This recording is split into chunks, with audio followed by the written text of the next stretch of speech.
同，漏断人初静。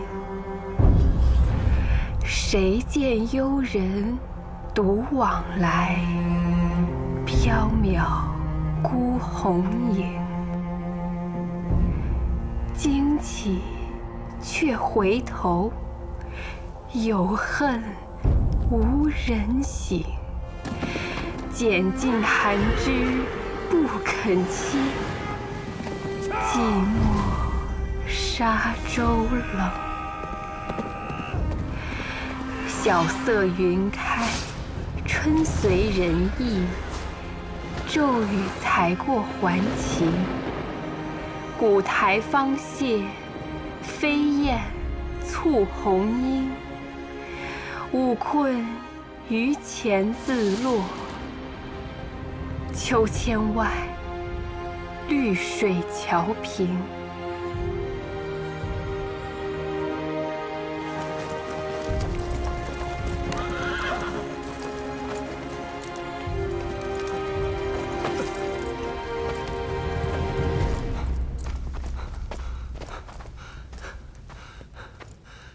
骑兵被围，让神机营被斩吗？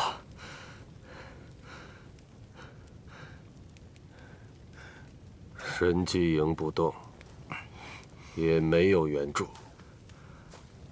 你带2队弓箭手到右翼支援骑兵，告诉他们没有援兵。是。给3000营留个架子吧，云尚书。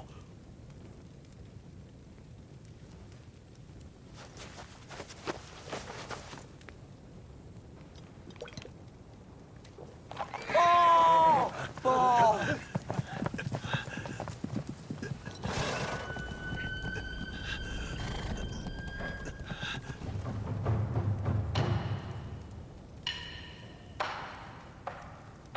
3000营的骑兵全完了，神机营备战，5军营1匹马都不要动。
大破瓦剌骑兵，敌军溃败，瓦剌主力已转至西直门。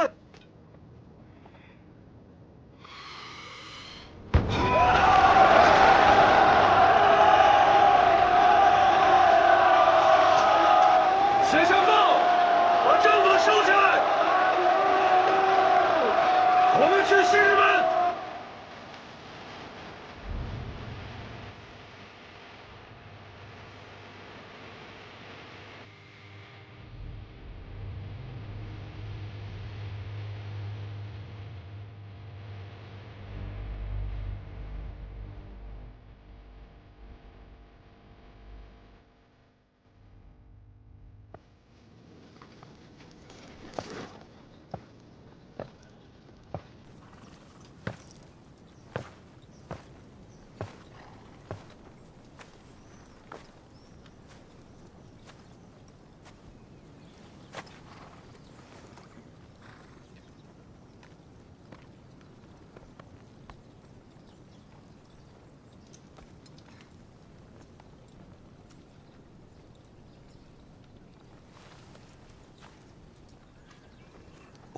战死，那是我亲弟弟。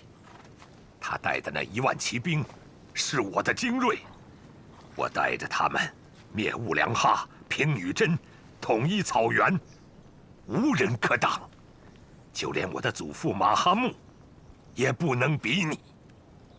他们怎么会丧失在北京城下？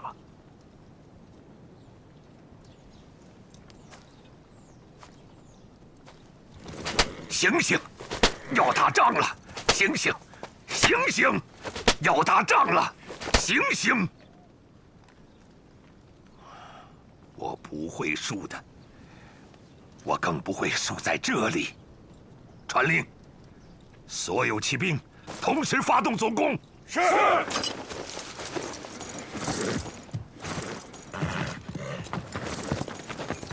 大汗，那他呢？那他怎么办？哪个他？就你们抓那个傻龙啊！让他洗干净脖子，北京城大厦，把他的脑袋挂在城门上。让开，走！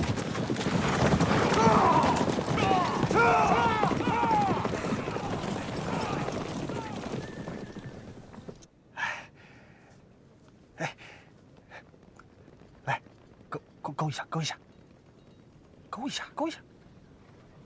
哎，俩手，就这，勾，翻过去，翻过去。哎，翻过，不是你这。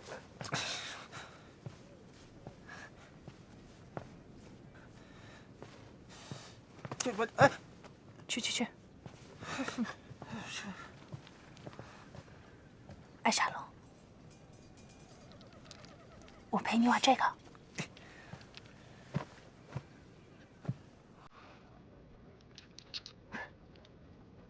看我。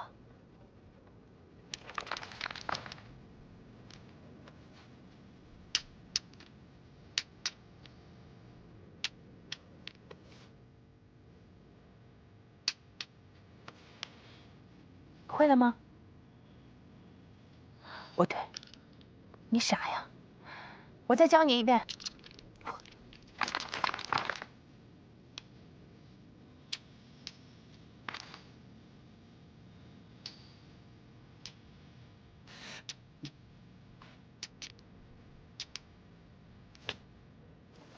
会了吗？那，你拿着。你玩一个。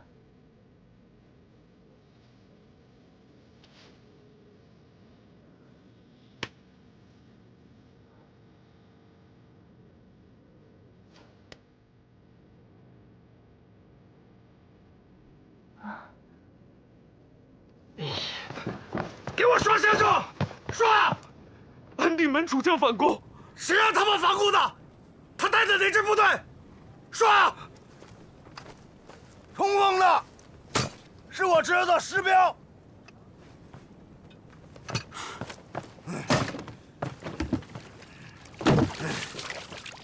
这小子憋着一路没仗打，守城部队是他一手带出来的。他也先有精锐骑兵，咱有小老虎，怕什么？哎，山东的北倭兵到了没有？到了没有？你的军令送出去没有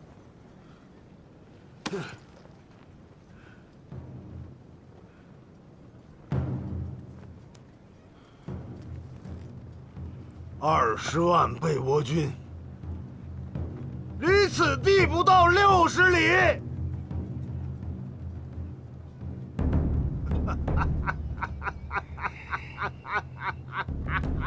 天不让他命。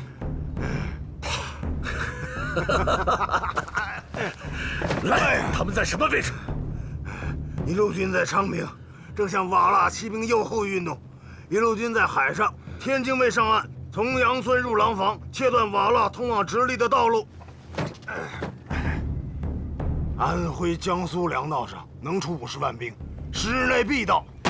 这50万人屯在宛平，先头部队从永定门入城。永定门，于大人，于大人，答应我的事儿呢？啊？你答应我的事儿啊？哦，你留指挥所。哎呀，谁稀罕跟你们在一块儿？我这一路逃亡，憋屈死了。给我支部队带吧，给我支部队带，我要报一路的伏击之仇。好，安定门有3000精兵，诸将刚刚战死，去带吧。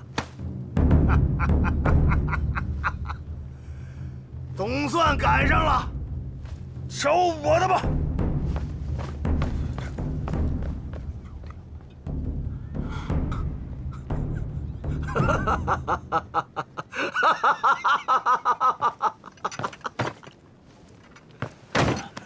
开饭！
每一个都给我仔细查看，有口气儿的放另外一辆车上。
再吃一口吧。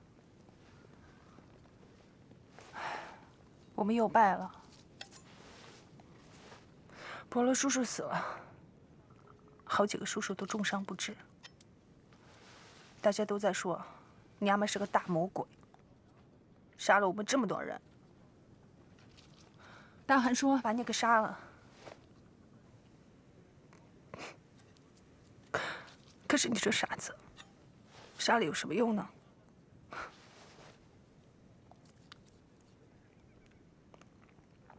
早知道就不离开草原了，我们也不会死那么多人。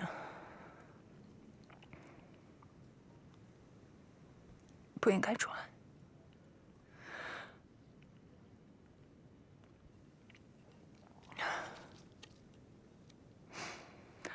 来，再吃一口吧。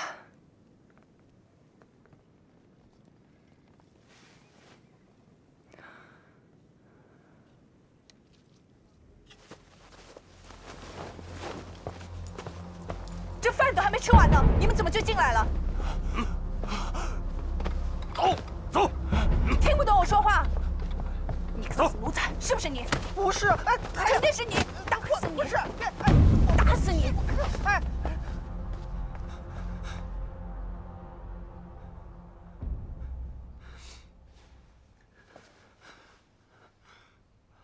太后，滚过来吧。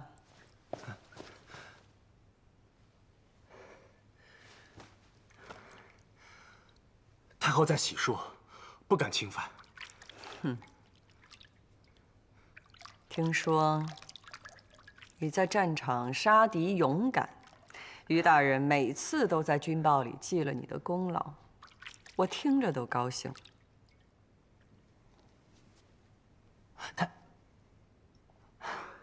山东、江苏那儿的援军都到了，我真是心情大好啊！哎，我要赏你点什么？嗯，说吧。但有所想，无不允准。有话就说。难怪你娘那么烦你。太后，我。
这帮该死的瓦剌人，拿皇上当猴耍，咱脸皮都丢尽了。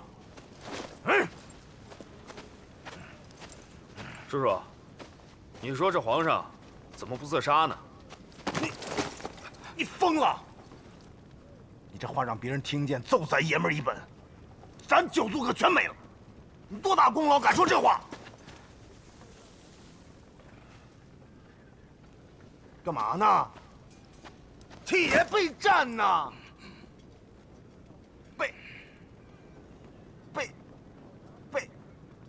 背他娘个背！哎！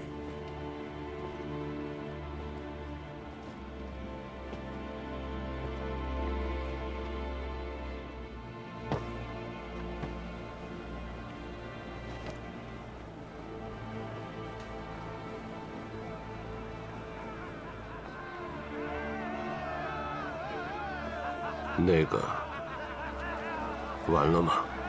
还没呢，你听，他们还笑呢。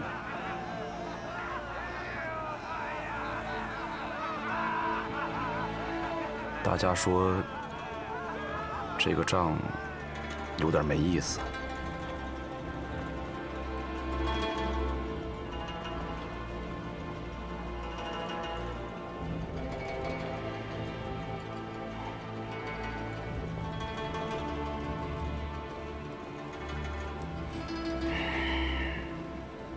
你们别说了。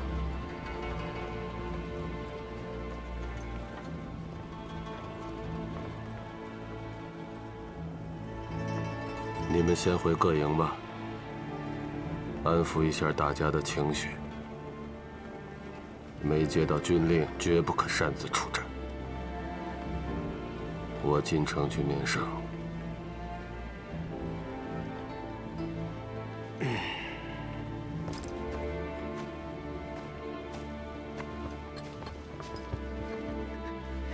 太后，齐。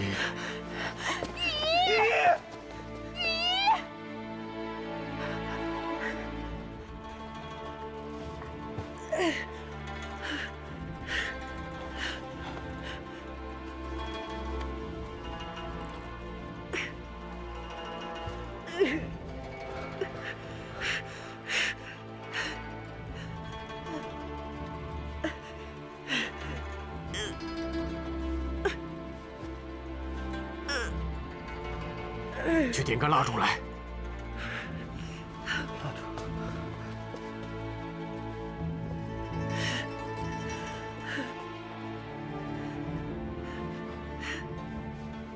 银针，烧热了给我。啊，快！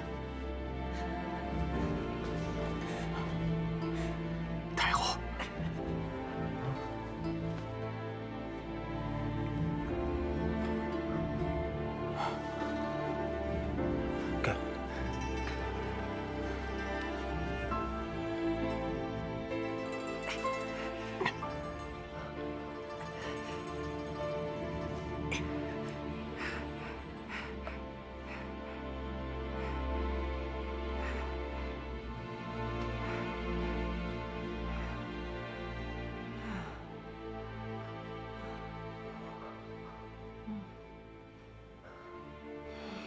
太后，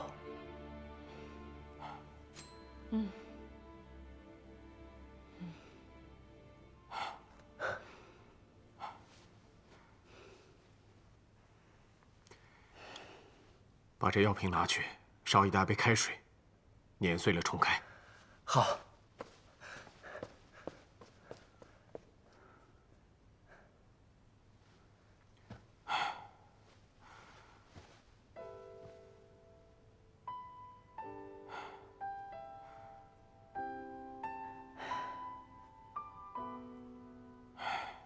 怎么办？你知道怎么办？你已经把答案留在身边了。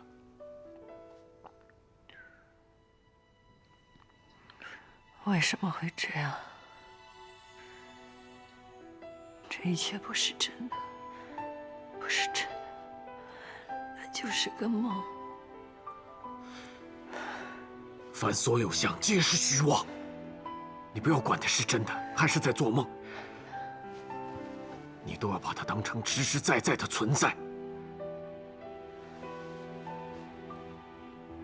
你此时不是母亲，你是太后，是北京之战的最高决策人。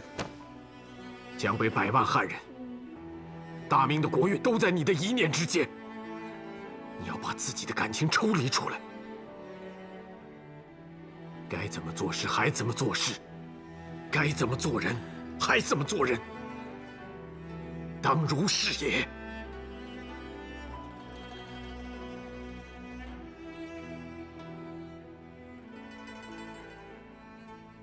庞承天这么回答我的。给我闭嘴！你们还好意思吗？明明打不过人家，觉得自己很了不起吗？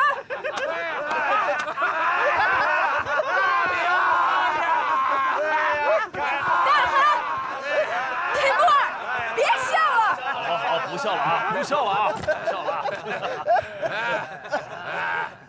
这种主意，我们可想不出来，全靠我们最伟大的太监喜宁先生想啊！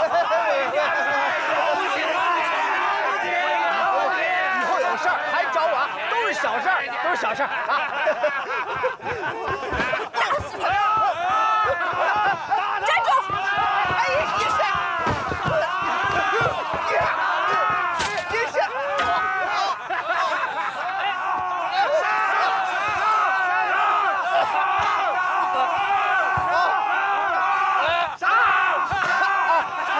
秦木哥，过来。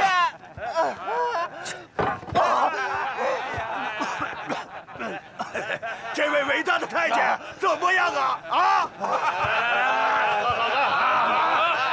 打仗总是会死人，要用这个办法战胜。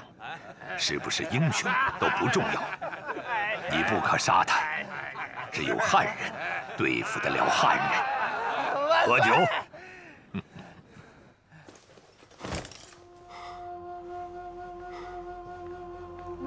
敌人攻城5日了，咱们死了多少人？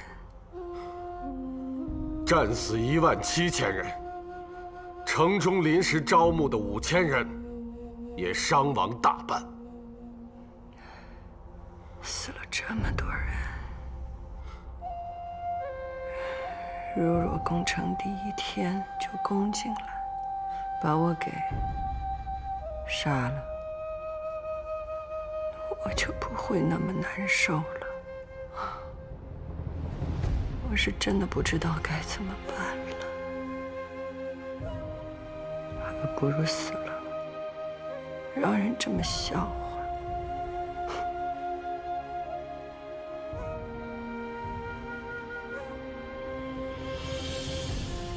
他是我儿子。他是皇上，他们怎么可以这么对他？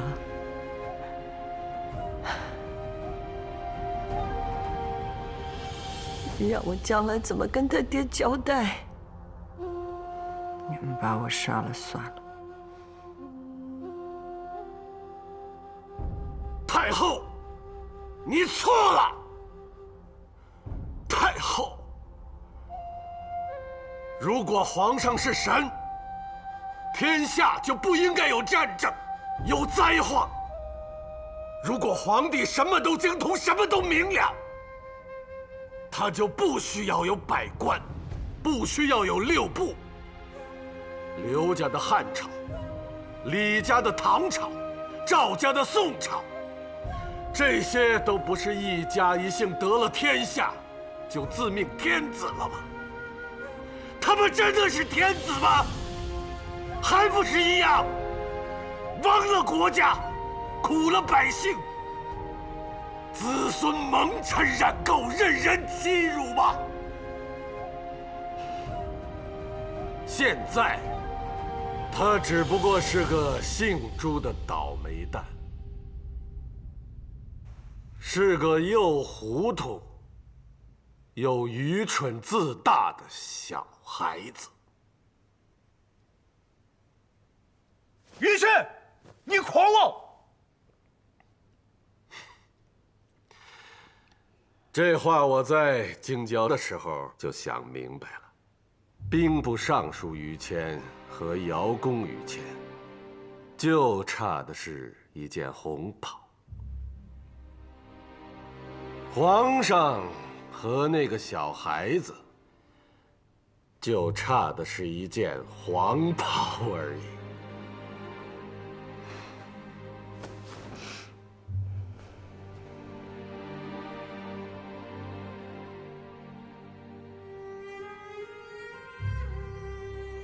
继续说，于谦，我早就知道你是一个不君不臣的混账。皇上杀不死你，我还杀不死你吗？说呀，还有什么话要说？你跟我说呀！我知道，太后身为母亲，心里自然难过。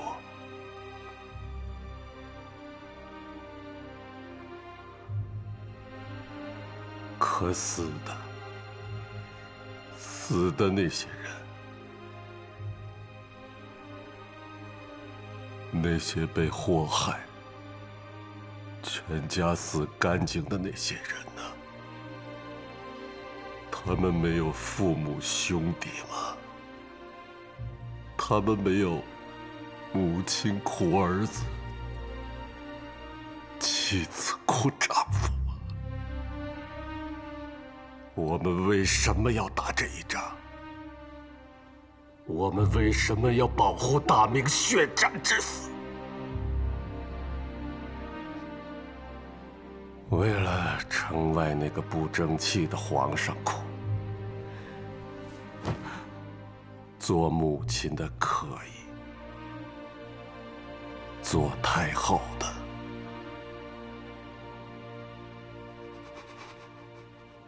你错了。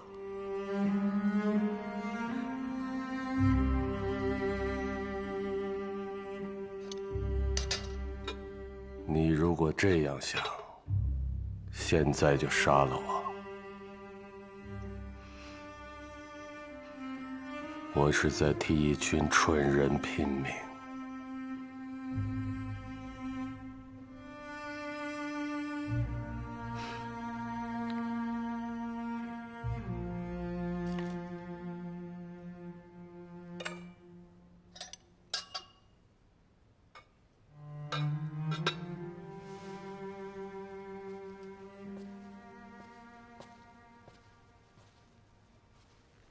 太后，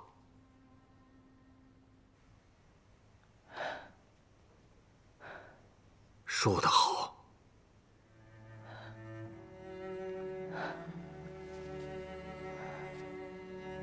现在城外士兵什么状况？士兵们很难过，很丢人。他们觉得这仗打得没意思。士气不是严重受挫，而是降到冰点了。没人敢开枪，没人敢射箭，大炮也哑巴。再来2天，就会有投降的人了。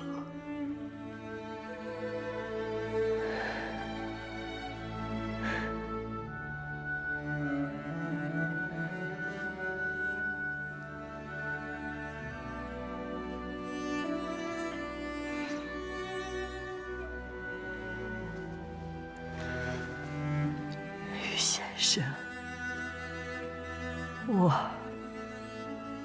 太糊涂了，我说错了话，请坐。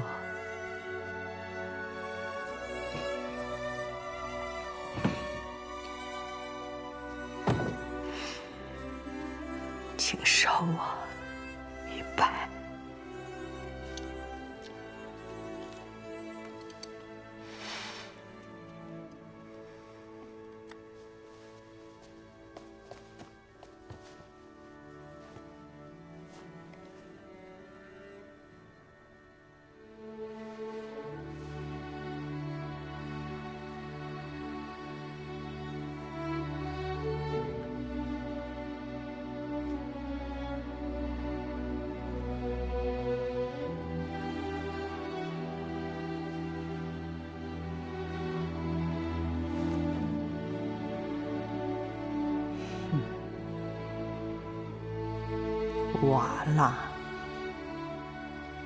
瓦剌野先一定是不敢打，所以才想出这么一个混账主意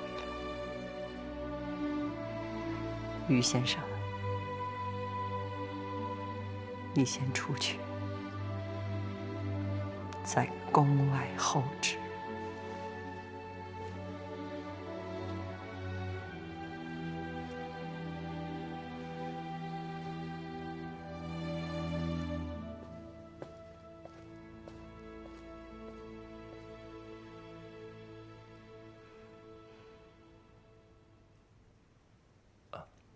你也出去。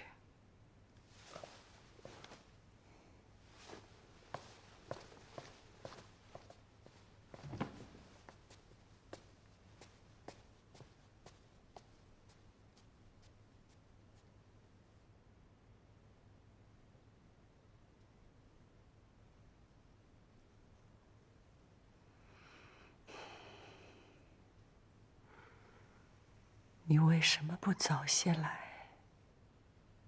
好帮我拿个主意呀？也许我就不会送他出去了。这样也好，不搓磨一下，他也很难成才。如果被压垮了，那是他不够坚强。我们都是亲眼看见自己的父母被剥皮食草的人。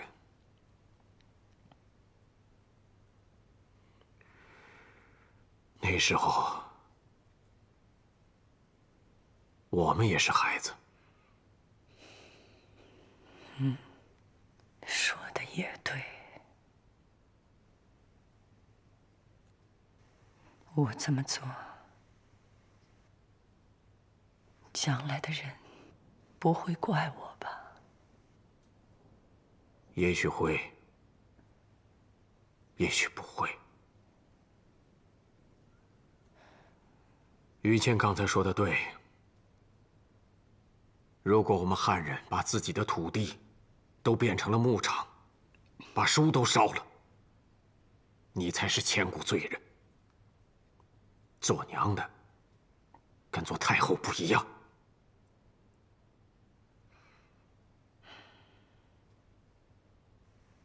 我听你的。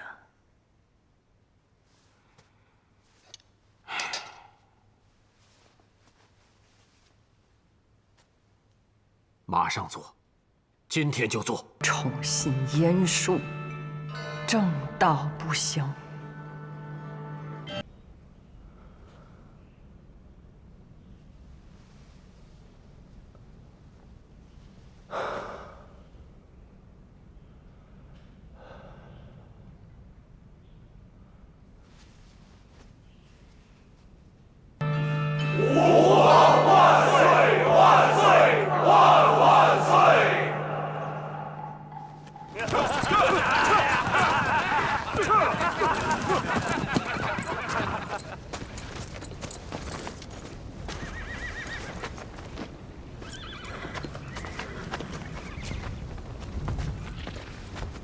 你母后换了一个人当皇上，你不用死了。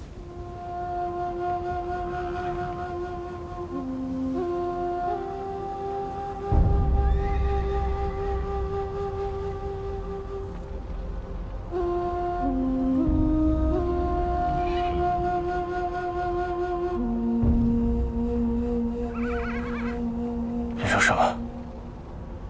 我说，你娘换了一个人当皇上。你不用死了。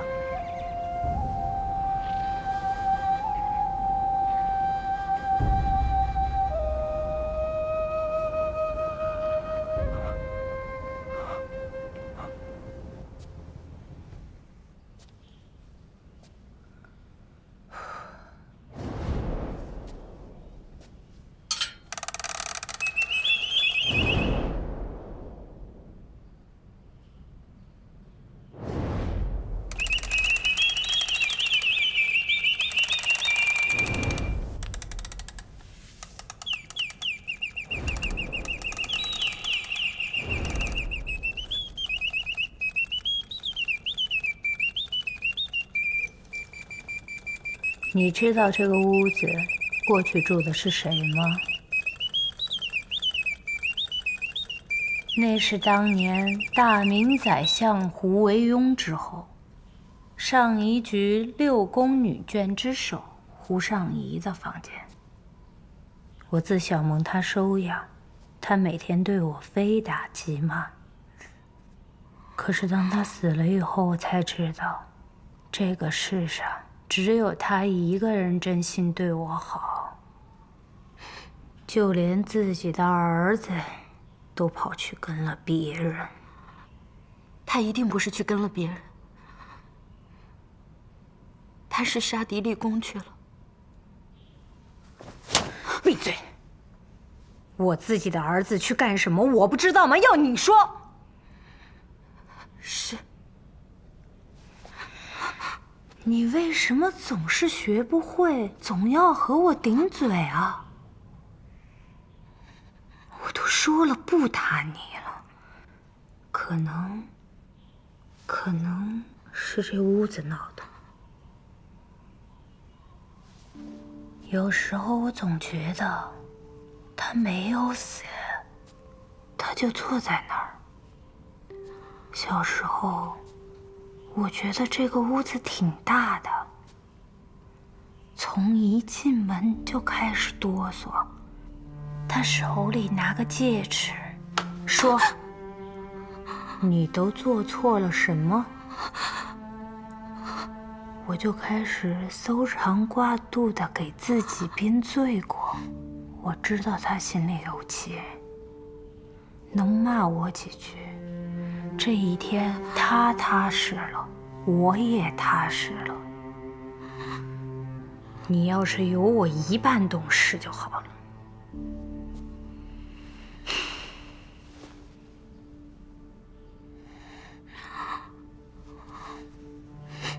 你说，他们不会真的让我的儿子上战场吧？不会的，他是王爷，有那么多将军，为什么让他去拼命啊？你闭嘴！你说什么都是错的，你根本不了解孙太后这个人。他自己的儿子被俘了，就想方设法来骗我儿子。他怎么会让他活着回来？怎么会？国赖长君，他的儿子瓦剌人是不会放的，可天下又不能没有君主。按着家法，立长立贤，我的儿子年龄最长，又有贤德孝顺的名声，他怎么可能让他活着呢？我要是他，我宁可立个狗屁不通的小孩，他好接着垂帘监国。依着我儿子的年龄，他只能回家养老了。所以我们家就是他的眼中钉肉中刺。你没看到吗？这么冷的天儿，内宫就给了这么一点炭。太尉，大家伙赶来给您贺喜了。什么？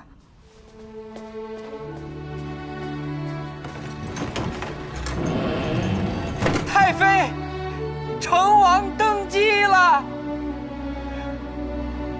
恭喜太妃！恭喜太妃！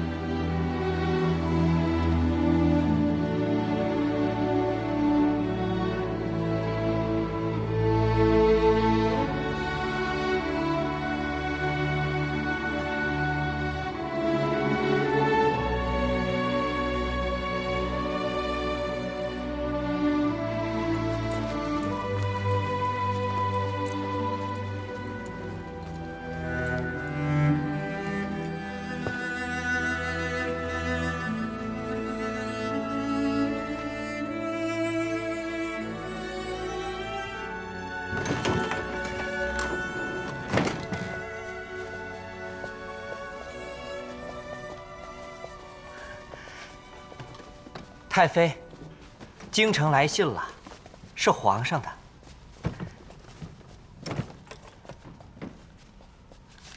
太妃，皇上他还赏下了铜手炉4对，紫铜鎏金暖炭炉。母亲大人膝下，儿朱祁钰叩首再拜。北京围城已经100日，血战60余场，3大营伤亡殆尽。近日，自山东、江苏兵中选取骁勇善战之士，重建5军营、3000营、神机营，战力之强，尤胜往日。比骁我长，瓦剌溃败之日，必不远矣。而枕戈待旦，闻战则起，愿不负先祖之英武。母亲大人安好否？皇后安好否？奸姬无儿安好否？儿貌似求母亲大人谅解儿鲁莽之举，不能陪母亲和皇后回南。想我朝立国已久，诸姓子孙弓马得天下，母亲时时打骂，自是恨儿不能奋发，辱没祖宗。北京之战，儿宁死，亦不愿担庸弱之名，以他人效命。帝王非儿所谋，本以赴死之心，决然向北，一洗颓废之气。儿若有不测，愿母亲大人善待皇后，善待皇孙。皇后静雅温柔，而常常辜负于她。若儿有福报，日后亦当报之。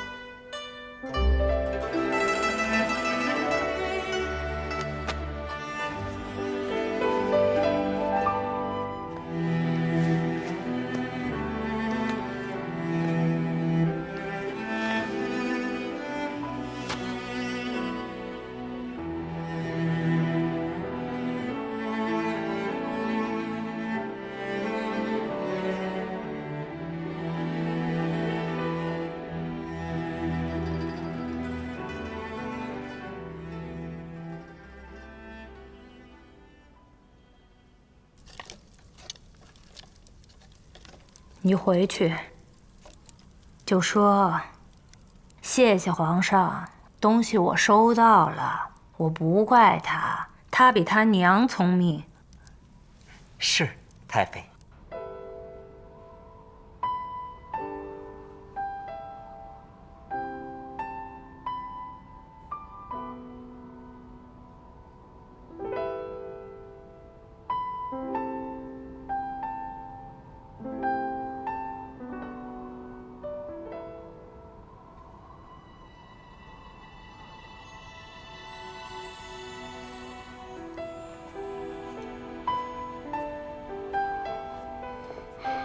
太后，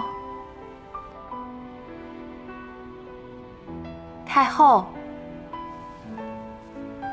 各宫送的年礼，这是礼单，给您看一眼，我就让他们抬到库里去。都有些什么呀？打开看看。这是江宁送来的布料，香绣百子图4卷10匹。好。还有玉壶玉碗1套。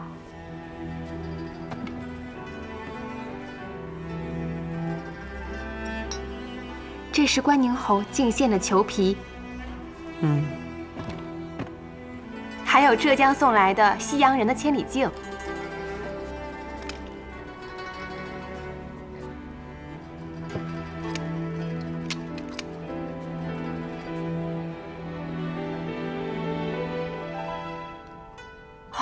还有皇上赏下来的。什么呀？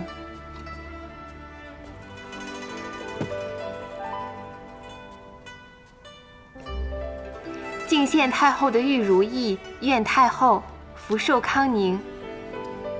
我福寿康宁，这千里镜就赏给于谦吧，他打仗用得上，我就不要这些小玩意儿了。这裘皮送给皇上。哪个？哦，还有金院送来的野猪肉。这些日子安定门已经开了，菜可以送进城里来了。大家伙还说晚上包饺子。剩下这些东西都送到南京去。玉壶玉碗绸缎给太皇太后，这玉如意就给太妃吧。告诉他，他儿子当皇上了，我恭贺他，福寿康宁。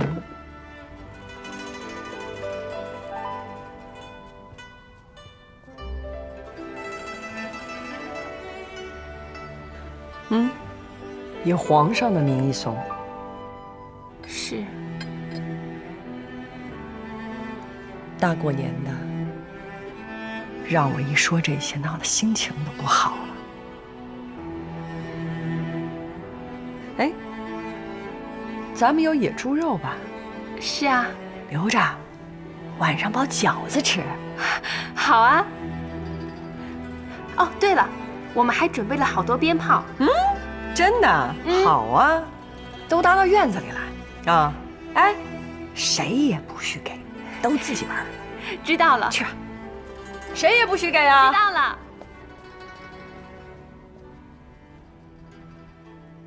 三位大人，我的意思是这样：现在的战事，江苏的兵不是已经调过来了吗？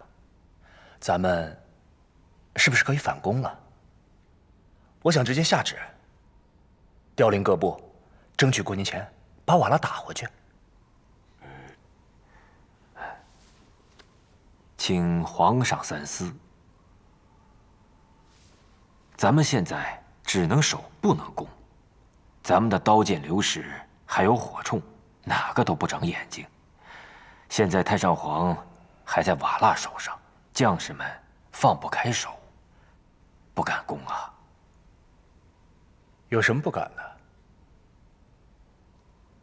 我下旨也不行吗？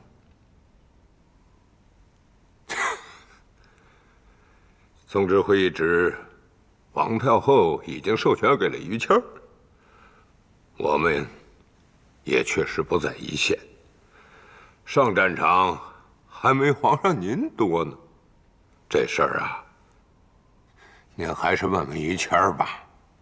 对，问问于谦吧。您还是问问于大人吧。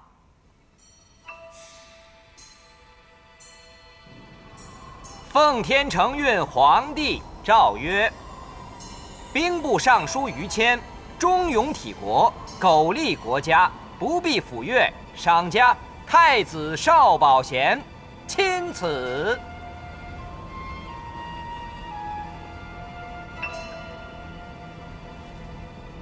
臣于谦谢恩，吾皇万岁。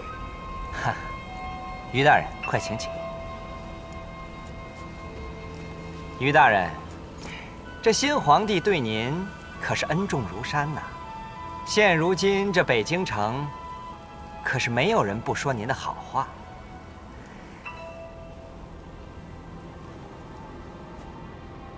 于大人，您看这仗要打到什么日子啊？不好说，也说不好。也许立春，也许打1年。总之要迎还先帝，击溃瓦剌为止。迎还先帝，于大人，您是在跟我开玩笑吗？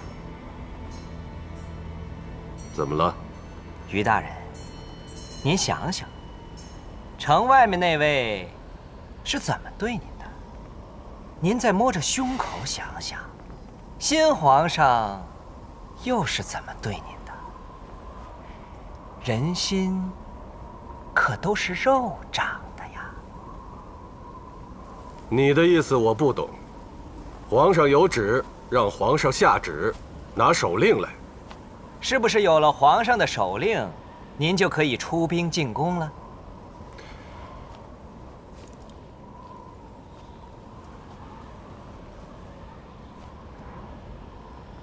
将在外，君命有所不受。皇上手令到，我先向皇太后辞旨。我这个总指挥是皇太后封的，士兵要进攻，伤到太上皇一根汗毛，这责任你来担还是我来担？哼，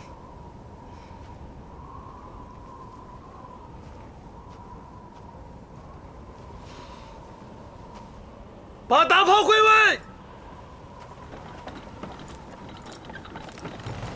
今晚巡逻的兄弟加双凤，大家都长点心。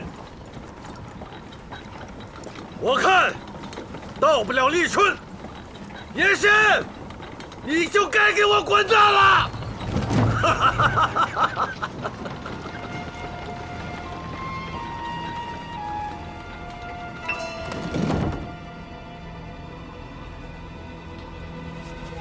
我让你胡说八道！我让你胡说八道！我让你胡说八道！皇上，走开！奴婢这不是胡说八道啊！这事儿您现在要是不办，等到了开春，想办也办不成了。叶县是连战连败，已经输了6场，江苏的50万运粮兵也到了。这就好比上桌耍钱，人家的本是越来越厚，您还玩什么呀？本来手里攥着一张通杀的牌，一转眼屁都不值了。皇上，我看那野仙早晚把先帝给送回来。我是皇上。是啊，城外面那位也是你，可一转眼就不是了。谁又说了算呢？还不是太后一句话的事儿。皇上，要是有什么地方说的不对，我自己来。北京城9成的兵权都在于谦手上，他手上的兵符调动上百万人，那是轻而易举的。朝里的那些大臣，有哪一位是您提拔的？真要是出了事儿，谁愿意为您抛家舍业，在这朝堂之上死谏啊？御前司的那些大臣，又有谁是您带出来的？那些锦衣卫、宫里的护军，他们还不都是太后一声咳嗽就去办了？于谦，他根本就没把您当皇上。您的圣旨到他那儿连个响都没有。您别说封他个太子少保了，您就是封他个2皇上，他也不听您的，他只听太后的。您这个皇上啊，在他那儿是纸糊的。好了，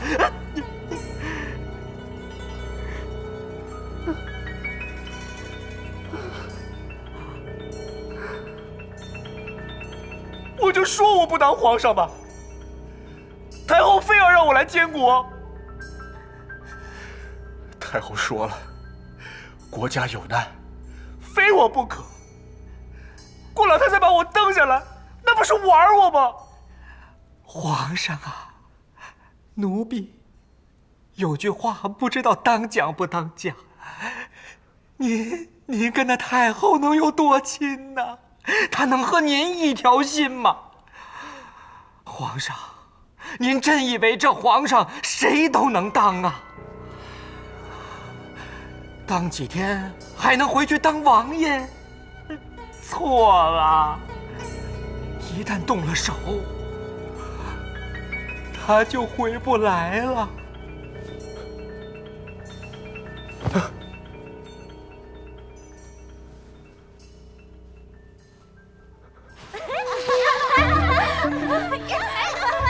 你看你的脸，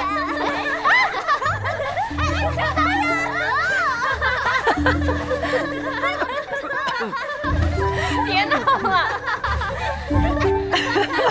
别闹了，都弄到太后身上了。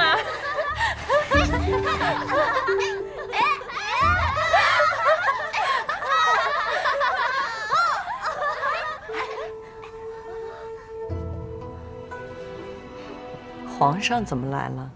来，我也来一个。这些天太紧张了，我们大家伙包个饺子乐呵乐呵。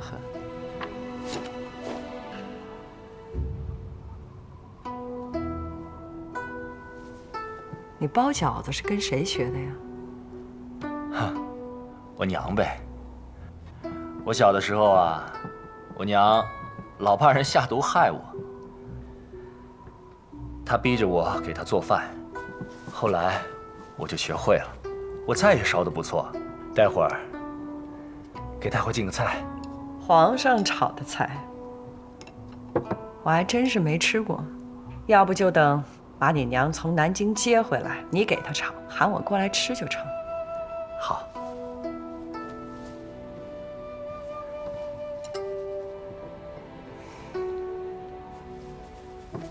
饺子马上就好了，赶紧摆上。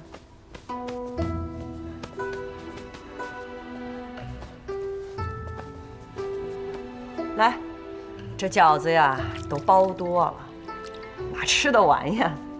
这宫里的人让我一个高兴，都弄到南京去了。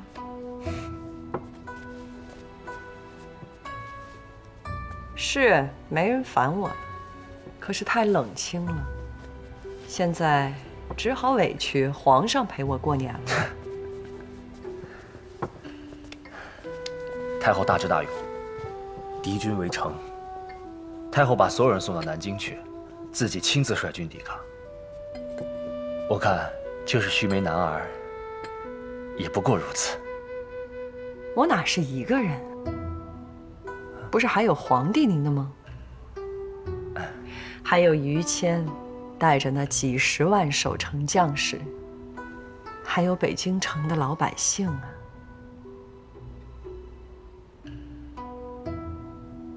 我要是自己去面对瓦剌的骑兵，打败他们，不可能。对了，皇上，我还有个事儿没向您请示呢。今天我让御前司的官员开了库，给守城将士还有百姓送了年礼，死伤家眷也都发了一些抚恤。南京那边六部和后宫一力颁赏。刚做监国，这些都是面子问题，我怕你忙，这些小事儿啊，我就帮你做主了。还是太后想的周全。我这个做监国的，遇到战乱还能冲个台面，眼看战事不是要胜了吗？等以后把哥哥迎回来了，我看还是让哥哥做皇帝吧。你哥当得好吗？他要真当得好啊，那他又怎么会在瓦剌军营里蹲着过大年？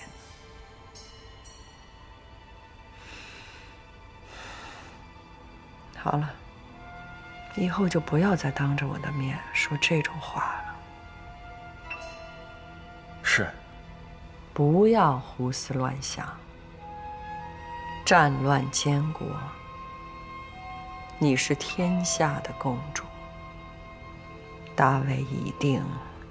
我是为了国家立你监国的，又怎么会因为母子之亲而出尔反尔？是。太后的心胸，是我们朱家的福气。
们说说，这仗打的什么呀？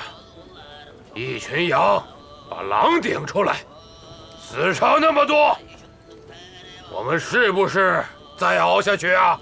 啊！我们卡尔喀部落要拔营了，走！你还是英雄好汉的卡尔喀吗？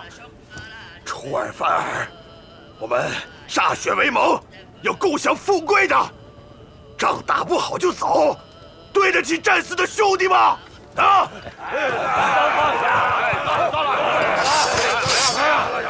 因为我们的主帅就是一个废物，就是一个废物。说谁废物呢？安静！我们有火铳吗？我们有红衣大炮吗？我们的骑兵没冲上去就死一半，这仗怎么打？你厉害什么？啊！你厉害，你去打呀！打呀！打呀！说谁废物的？说谁废物的？我没说野仙是个废物，那是谁？我说我们的大汗，妥妥不垮。他打鲜花打多长时间了？啊！就算让马踏也踏平了吧？这下倒好，大明不歇气的把全国的兵都调过来了，我们怎么办？啊！再不走我们就回不去了。我们要回去！我们要回去！我们要回去！回去！回去！回去！要回去！我们要回去！回去！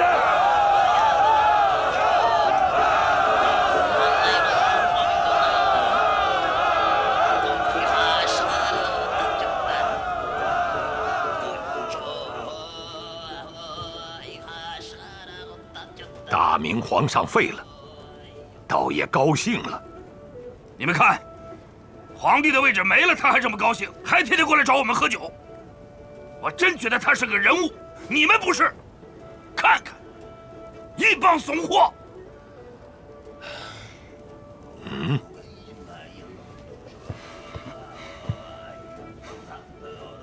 把刀都收起来，听我一句。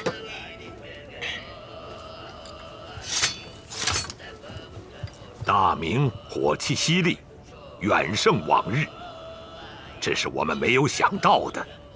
就算攻不进北京城，也是非战之罪。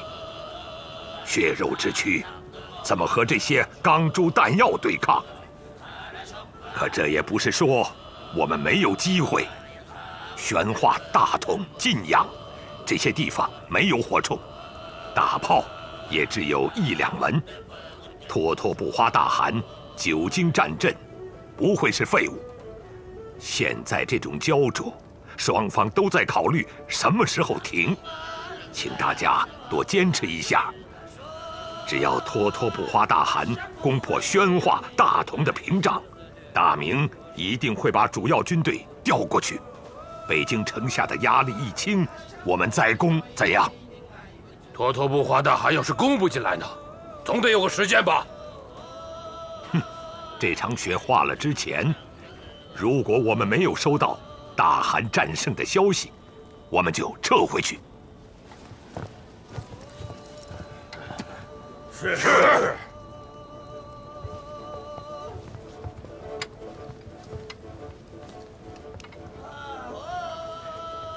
这么多酒堵不住你的嘴是吗？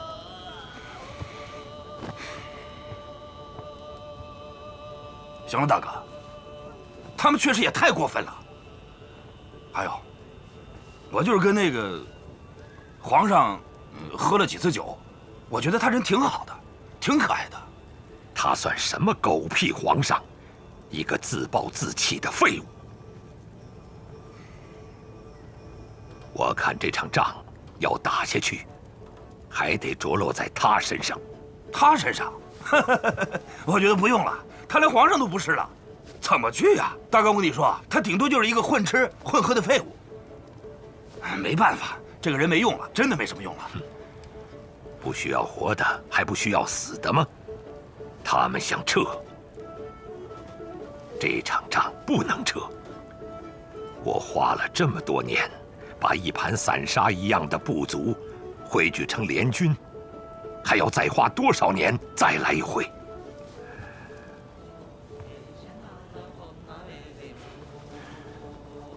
现在明军就是采取守势，我要逼他们。你去，把那个小皇上的头给砍了，明天挑在杆子上。他虽然不是皇上了，可他还姓朱。这些军队不出来报复，就说不过去了。只要双方打上，哼，我看谁也走不了。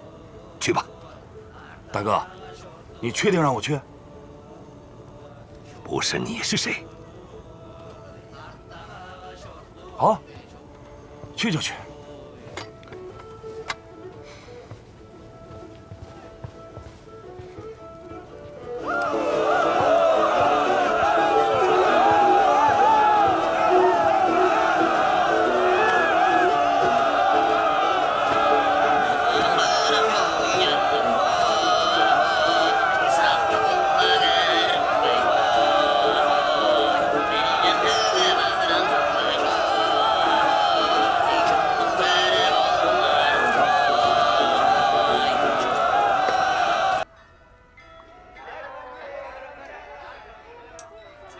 太后，咱们军队这边和瓦剌那边是有互通信息的军使吧？哎，讲军事，找于谦去。我是想找军使，给我哥送点饺子。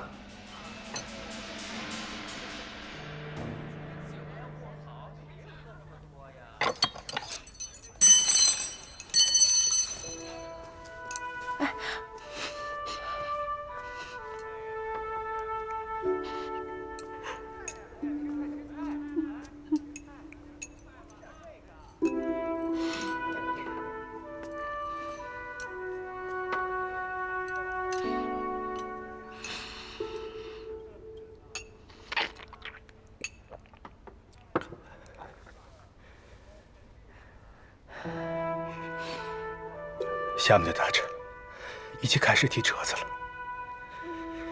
这场仗就要打胜了，瓦剌人自然会送我哥回来。我顶着个大帽子做戏，实在是很累。请太后做个决定，给大家一个心安，也给我一个心安。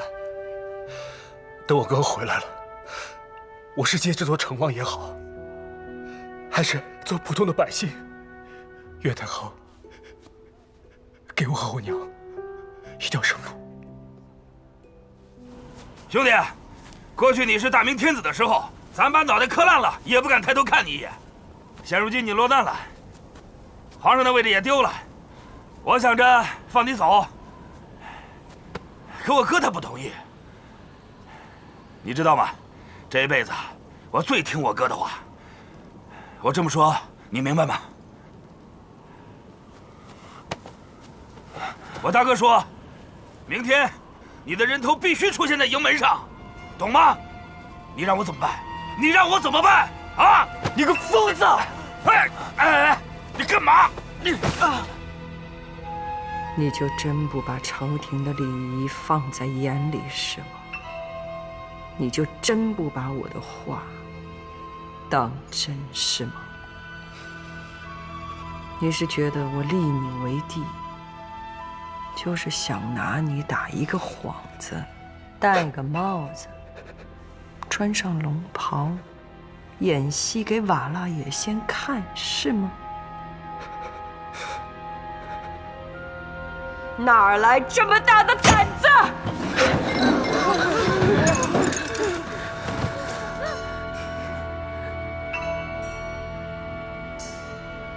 我娘说，我本来就是太子，是太后耍了手腕，让皇上废了他，我才没办法做太子的。我娘前2天还给我来信，她骂我糊涂，她让我求太后，太后，求你放过我们母子一条生路啊！哪怕身为前手，我们可以去京郊种地，或者我们可以去给祖宗设灵。我太后，我太后，我太后，救救我！太后，你大恩大德！太后，你大恩大德！太后，太后，你大恩大德！太后，你大恩大德！太后，你大恩大德！太后，太后，你大恩大德！你大恩大德！你大恩大德！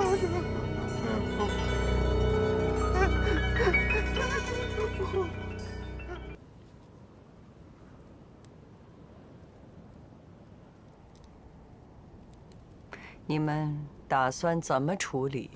依末将看，杨正浪费粮食，打败瓦剌以后，全部杀掉。跟他们这种人不必客气。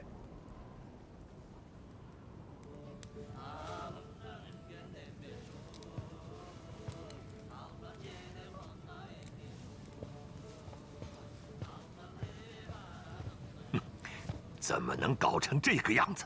杀人你不会吗？杀人我会，可是杀手无寸铁的人我不会。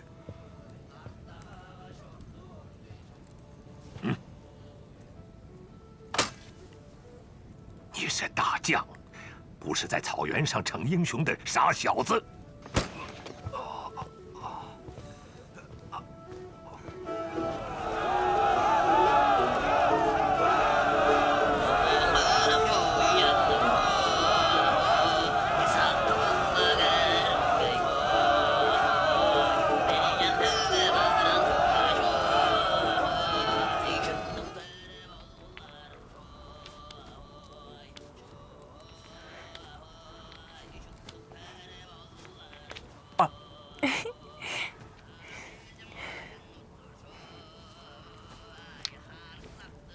你以后还会在草原上跟我玩吗？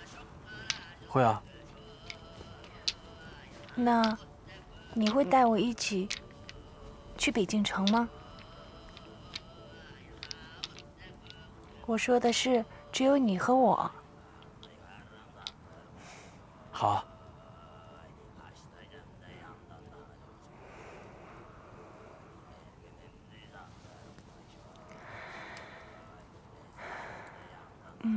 我阿妈生我的时候就去世了。大汗和他的将军们对你这么凶，你见到你阿妈以后，千万不要把这件事儿告诉他，好吗？我只会跟他说，你对我很好啊。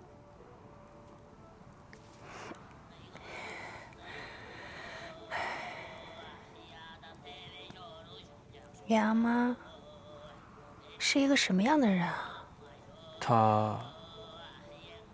他如果是男人的话，肯定就是皇帝。但是，我从来没见过他发火。那你阿妈也是一条龙吗？应该算是吧。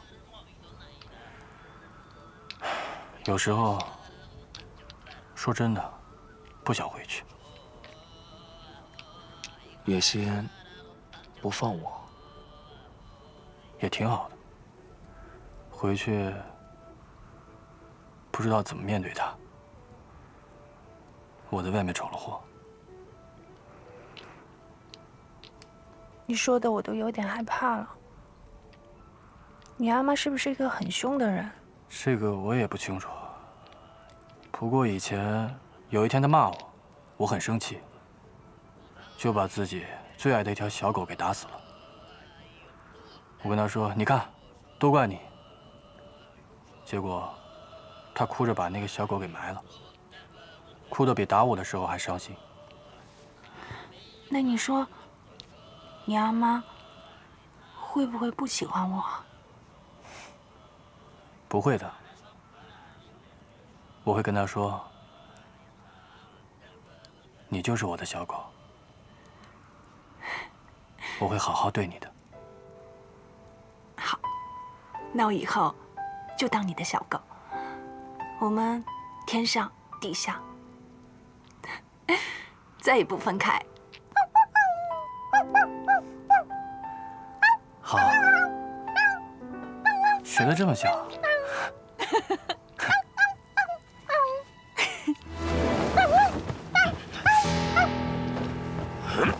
大海，闪开！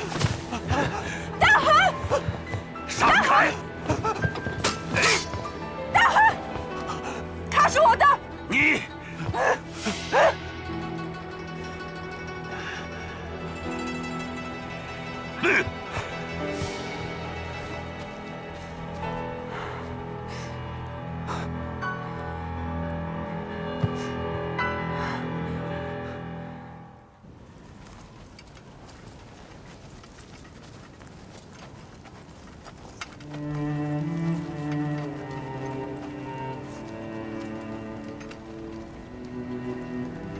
太后，这儿风雪太大，您可不能来这儿啊。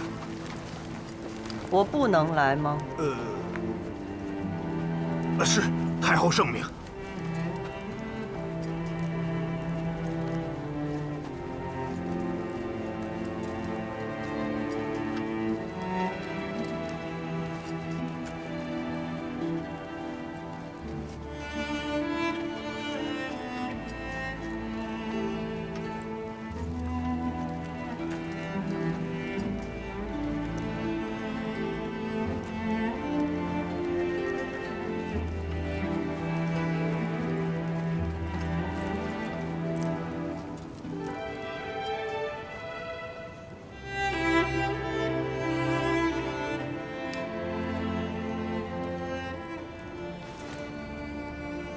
我想和那些瓦剌兵说几句，找几个嗓门大点的人来。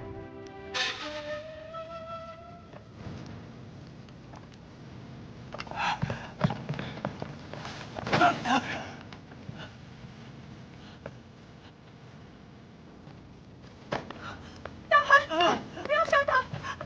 不要杀他！放开我！放开我！大海！我的2个儿子和1个弟弟都死在北京城下，儿子死了还可以再生，想拿生死来威胁我，你太小看我了。你要杀了我，瓦剌连1匹马都走不出长城，大明会跟你们血战，你想清楚！你像一条狗一样被我踩在脚下，还在胡说八道。我是皇上，你已经不是了。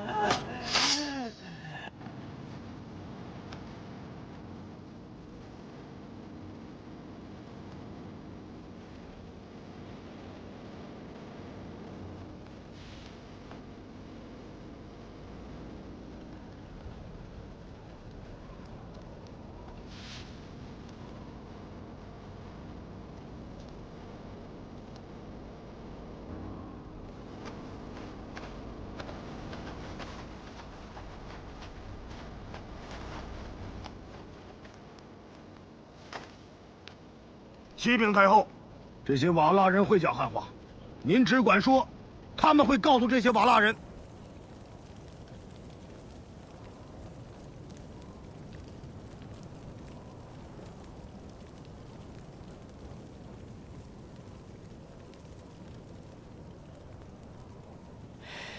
几百年来，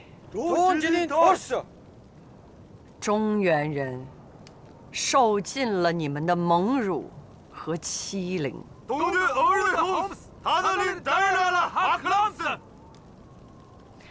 但是我们没有冤冤相报。我决定要放你们回去。回去！不杀你杀我呀！回去太好了！你们要记住，这是中原王朝的仁慈。回去以后，要告诉你们的子孙，要和中原人世世代代友好相处。这不仅仅是我们的愿望，应该也是你们的愿望。要是你们敢再带着温刀来，你们就不可能再像现在这样还能活着回去。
我姓朱，我是大明的皇帝，我姓朱。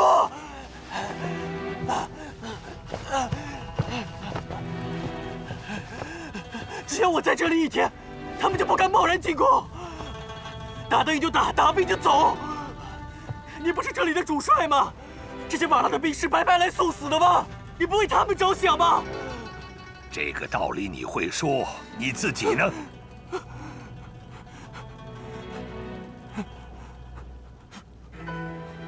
我就是明白的太晚了，你懂什么？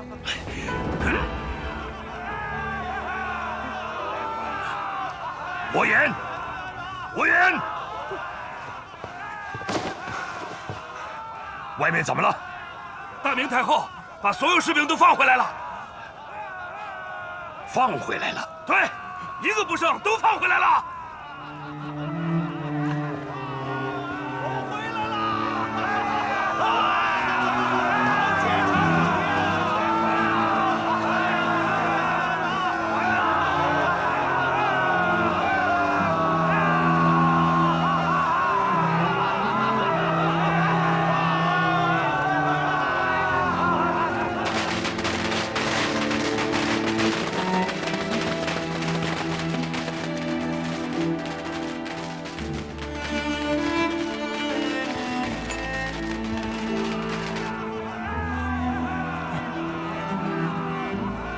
把这个废物带走，告诉你，再跟齐木格一块儿，我就杀了你！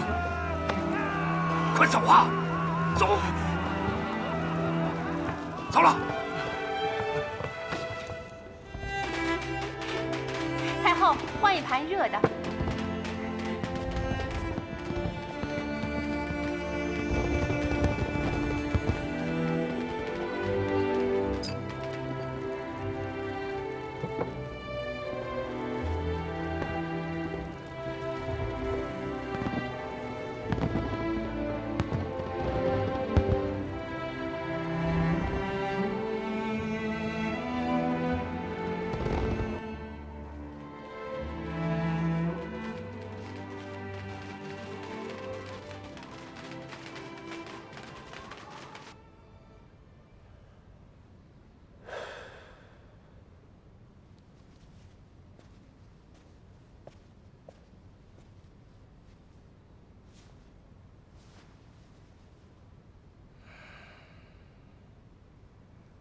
皇上，臣以为，依着现在这战事，瓦剌野先不会熬到立春再走。山东的被倭兵已经在昌平方向驻扎，在他的右后侧插了一刀。江苏的兵逐渐地集结在廊坊和杨村一带布防。这北京城下的兵是越来越雄厚啊！我看这次。可以应了太后的话啊！对，太后什么话？太后对瓦剌野先的战书只有8个字：退出长城，保尔全师。这一战要围得紧呐，管教他匹马不能出关。太后这8个字啊，真可谓是垂范千古了啊！那先帝怎么办？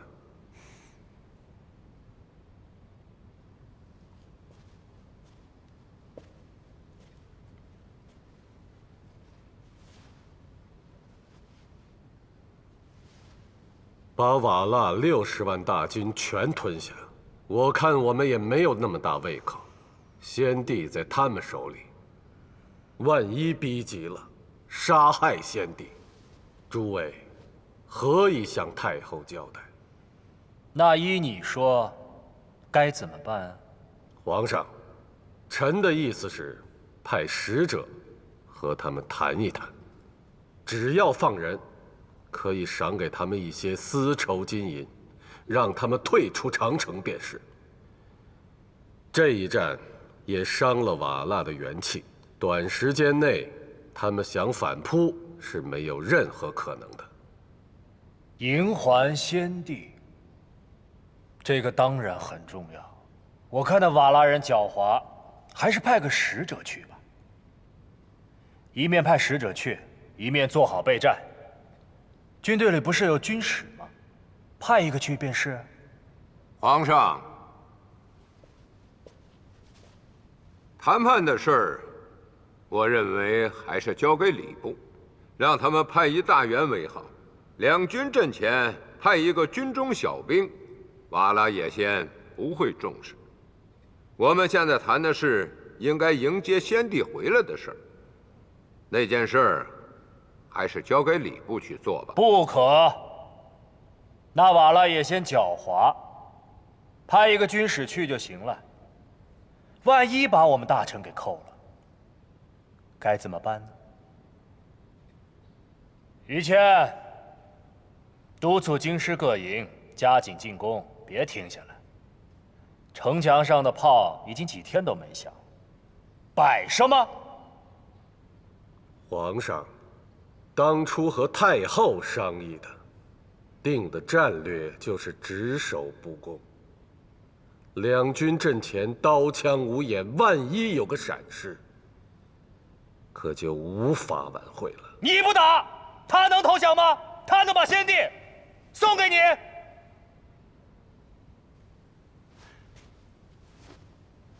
皇上，有一个说法，臣觉得不对。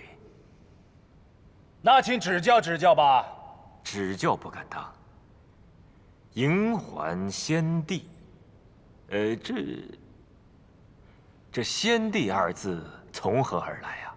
人又没死，只不过是北受蒙辱。我看应该称太上皇，这才符合朝廷的礼制。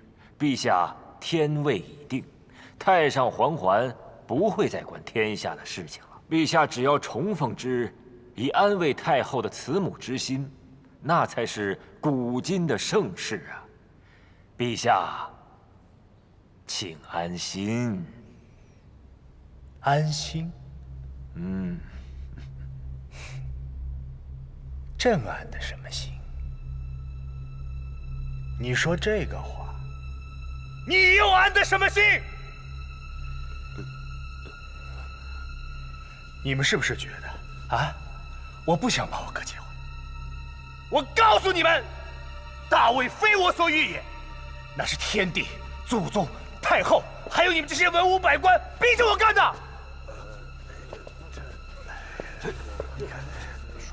杨大人，我说错话了吗？我说错话了吗？说错话，都是你闹的。你说你这个时候提他干什么呀？我没说错话吧？确实没有错。你还有你啊！你们这些人啊，老把这件事拿出来说，到底想干什么？皇上早就应该把太上皇接回来。仗打到这个地步，连个明确的旨意都没有，何以面对太后？说实话了吧？啊，是不是都这么想的？你们这一个个，我告诉你们，我根本就不稀罕这个位子。这个位子是你们让我坐的，你们把我扶上这个位子，现在我说什么做什么，你们都不行。好，你不是要坐吗？啊，你坐。臣有罪，臣冤枉啊！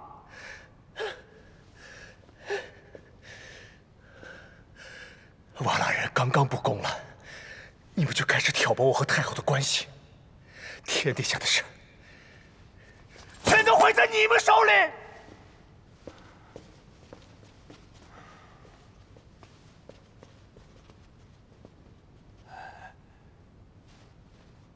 朕走了，这回真走了。于尚书，你跟我来。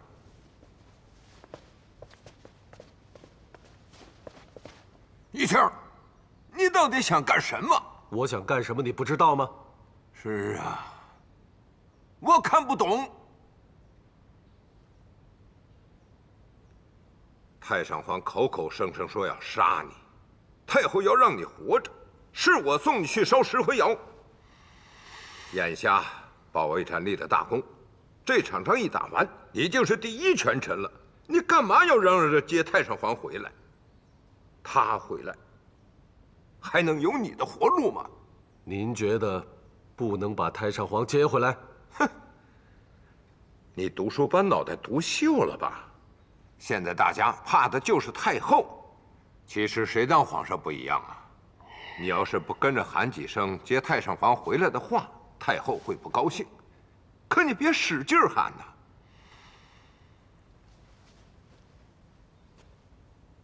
他回来对所有的人都有好处，可对你，对现在这个，那是个赔本的买卖。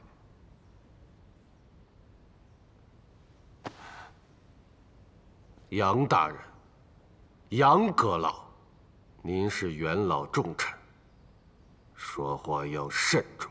你以为我在跟你说小人话吗？你要不是于谦啊，我才懒得跟你说这些呢。我们老了，这场仗打完，再不告老还乡，连儿孙都要笑话了。我们三阳聊了一下，想把你啊推到内阁首辅的位置上，再给你搭个听话的班子，这样大明还能再兴旺30年。现在这个皇上本质不坏，太后又信任你，你呀，自己好好想想吧。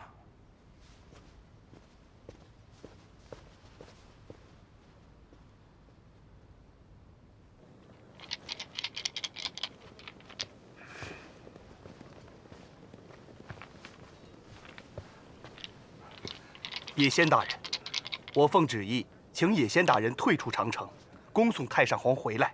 我朝会赏赐金银绸缎若干。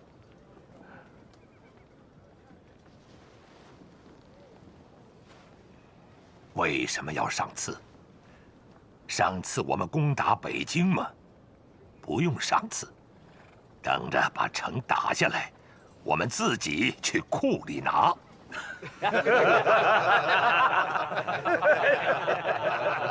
赏赐金银500两，绸缎500两，还是500万两？我耳朵没听错吧？不能再多一点吗？要把你们太上皇接回去，出500两银子，派一个传令的小破军官，是小看我瓦剌呢，还是小看你们的太上皇呢？回去吧，把这话告诉你们的太后、皇上。金银5000万两，少一分也不行。走，走啊，走啊，走啊，走啊你！你们的看法呢？5000万，大明拿不出来的，1、2千万买一个皇帝，他们也许肯干吧？肯干个屁！山东的被窝兵已经运动到我们右翼背后了，在昌平驻精兵20万。他们想干什么？你们不知道吗？他们想让我们一人一马出不了长城。他有多大的胃口？撑死他！撑死他自然可以，我们也元气大伤。我把你们从草原上带来，就得原样带回去。明天各部队轮番出轻骑兵，骚扰北京城，主力后撤。你，叶县，说打也是你，说撤也是你，难道我们白赚了一个皇上吗？哎，再活10辈子都碰不到这么好的事情啊！叶县，是啊，对啊，是啊。你们觉得北京城里的皇帝真的看重那个废物吗？他是拿500两银子羞辱我们。那个皇帝呀，他已经没用了。各营准备吧。走吧，走吧，走。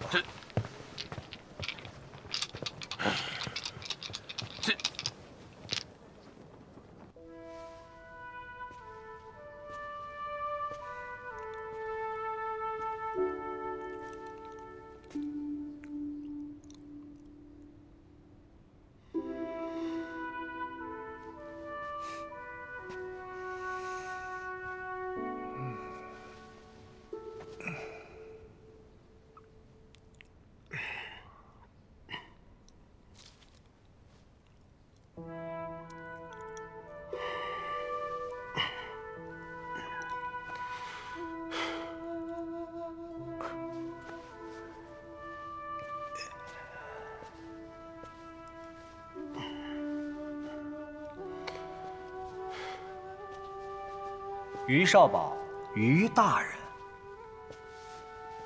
谢皇上。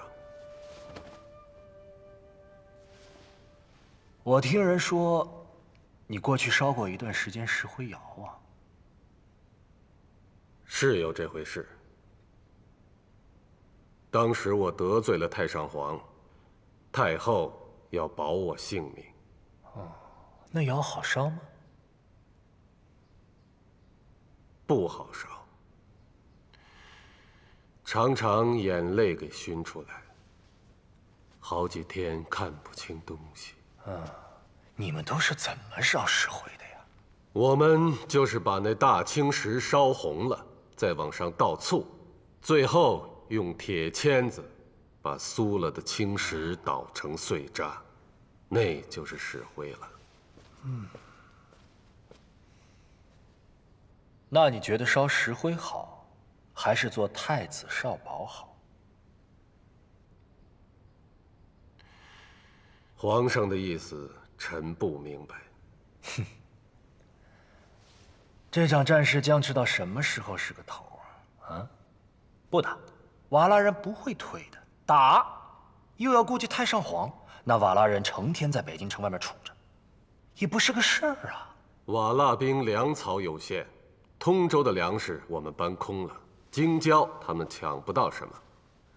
假以时日，他们会自己撤的。我们现在不能急着反攻。反攻？反攻这事儿，我做不了主。是。你说什么？我没听错吧？你再说一遍。皇上，这事儿您真做不了主。太上皇在他们手里，我们投鼠忌器，伤了太上皇，我们何以面对太后？好，哈，你归安吧。谢皇上。臣告退。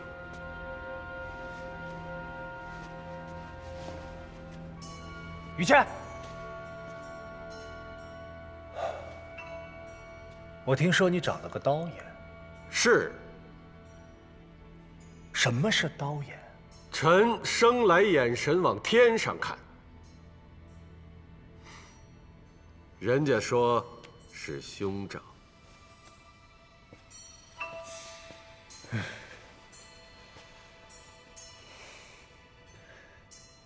我看也是兄长。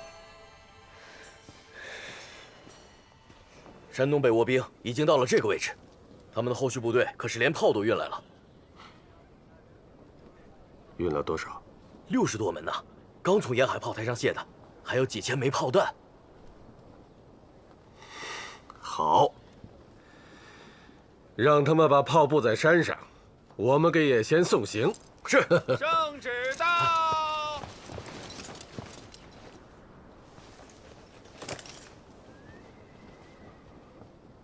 于谦接旨。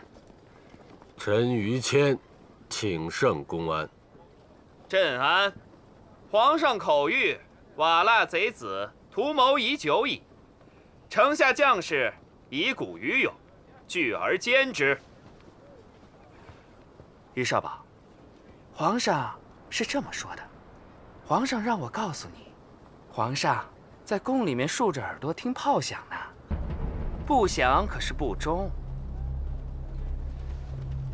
于少保，我恭候佳音了。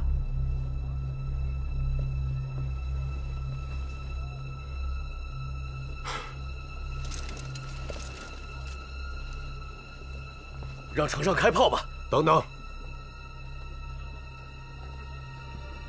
我们主动进攻，伤到太上皇怎么办？真他娘不是东西，就盼着咱一炮把太上皇拍死，然后好诛咱的九族。不好，快躲起来！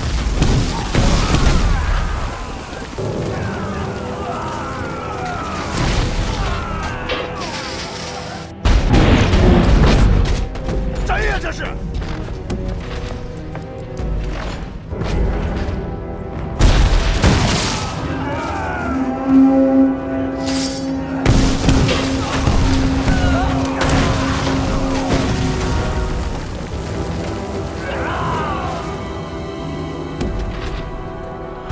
皇上直接把旨意下到城楼上了。他是怕太上皇死得慢。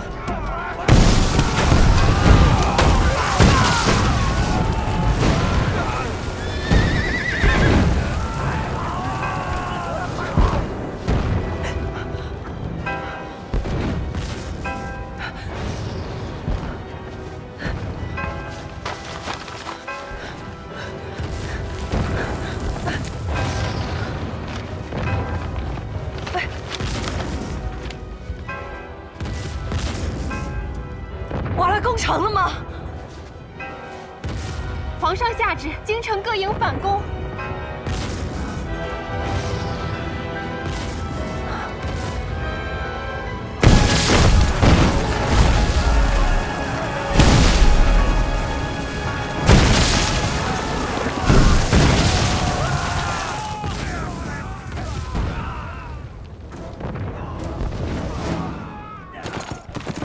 太后旨意，开城门！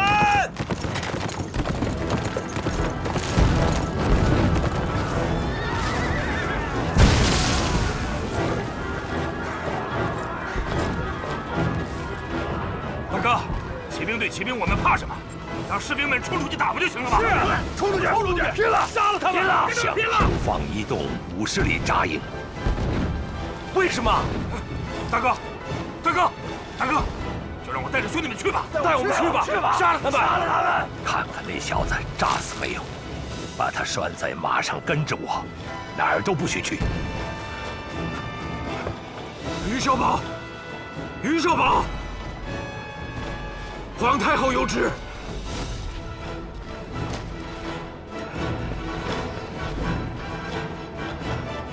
于少保，3大营出兵吧！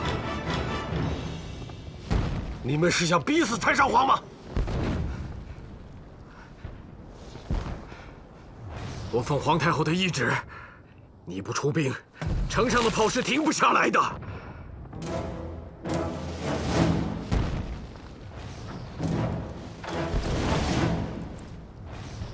3大营出兵，通知城上停炮，快！神机营备战！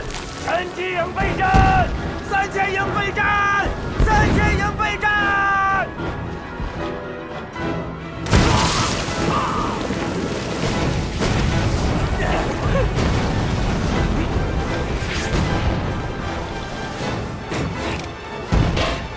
你们俩真行啊！看你开炮了还不往出跑，快走！啊！怎么又打上炮了？大汗是不是又找他们麻烦了？啊！快点！快走！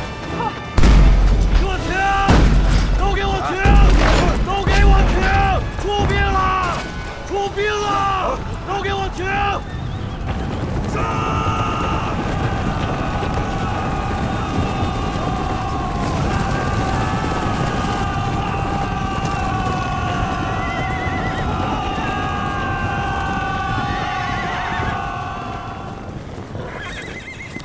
到那条沟壑处，就带队回来。得令。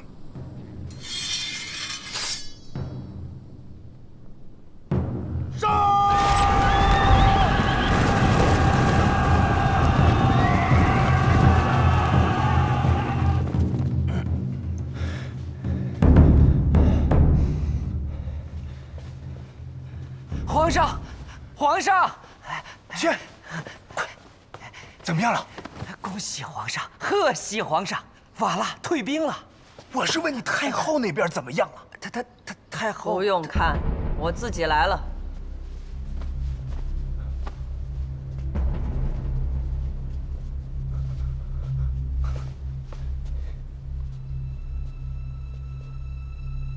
出去。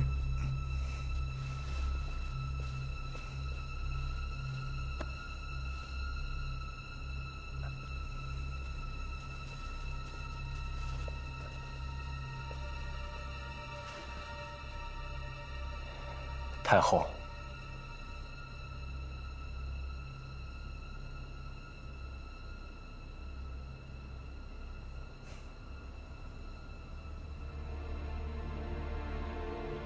不是说给你哥送饺子吗？